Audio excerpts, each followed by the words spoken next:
Women's premier league season 4 విజేతగా బెంగళూరు నిలిచింది. చివరి వరకు ఉత్కంఠగా కొనసాగిన ఫైనల్లో ఆర్సీబీ గ్రాండ్ విక్టరీ కొట్టింది. ఢిల్లీ నిర్దేశించిన టార్గెట్ ను 4 వికెట్లు కోల్పోయి 19.4 ఓవర్స్లో ఛేదించింది ఆర్సీబీ. దీంతో రెండోసారి డబ్ల్యూపీఎల్ ట్రోఫీని ముద్దాడింది ఆర్సీబీ. మరోవైపు ఢిల్లీకి డబ్ల్యూపీఎల్ ట్రోఫీ అందని ద్రాక్షగానే మారింది. 4వసారి ఫైనల్లో ఢిల్లీ బోల్తా పడింది. చివరి వరకు పోరాడిన విజయం మాత్రం ఆర్సీబీనే వరించింది.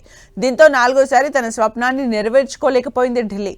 ఫైనల్ మ్యాచ్లో ఆర్సీబీ కెప్టెన్ స్మృతి మంధన ప్లేయర్ వోల్డ్ హాఫ్ సెంచరీలతో చెలరేగారు. స్మృతి మంధన 87 రన్స్ చేయగా వోల్డ్ 79 రన్స్ చేసింది. ఇద్దరు ఉన్నంతసేపు బౌండరీలు, సిక్స్లతో మోత మోగించారు. స్కోర్ బోర్డును పరుగులు పెట్టించారు. తొలుత బ్యాటింగ్ చేసిన ఢిల్లీ నిర్ణీత 20 ఓవర్స్లో 203 పరుగులు చేసింది. ఢిల్లీ క్యాపిటల్స్ బ్యాటర్లు శివమెత్తారు. వచ్చిన వాళ్ళు వచ్చినట్టు దంచేగా డబ్ల్యూటీసీ టైటిల్ పోర్లో ఢిల్లీ రికార్డు స్కోర్ చేసింది. ఓపెనర్లు శుభారంభం ఇవ్వగా జెమిమా రోడ్రిగ్స్ కెప్టెన్ ఇన్నింగ్స్తో చెలరేగింది. ఒత్తిడికిలోనే ఆర్సీబీ బౌలర్లను ఆఖర్లో Laura Wolvaardt, Chinelle Henry బెంబేలెత్తించారు.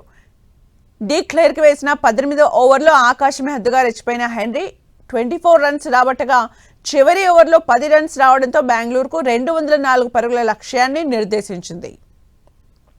Batting ఆర్డర్లో ముందొచ్చిన చెన్నెలీ హెన్రీ మొదట తడబడిన డిక్లేర్క్ ఓవర్లో రెచ్చిపోయింది. తొలి బంతికి 4 బాదిన తను ఆ ఓవర్లో 4 4లు 6తో 24 రన్స్ పిండుకుంది. సయాలి సిక్సర్ బాదగా 5వ బంతిని లారా 4గా మలిచింది. దాంతో నిర్ణీత ఓవర్స్లో 4 వికెట్ల నష్టానికి ఢిల్లీ 203 పరుగులు చేసింది.